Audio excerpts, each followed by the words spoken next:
If your LG Inverter direct drive washing machine is frozen, showing an error, or not responding properly, a full power reset usually fixes it.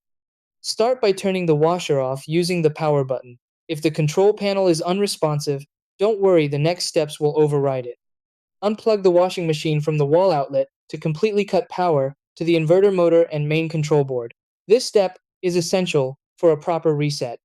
With the washer unplugged, press and hold the power button for 5 to 10 seconds.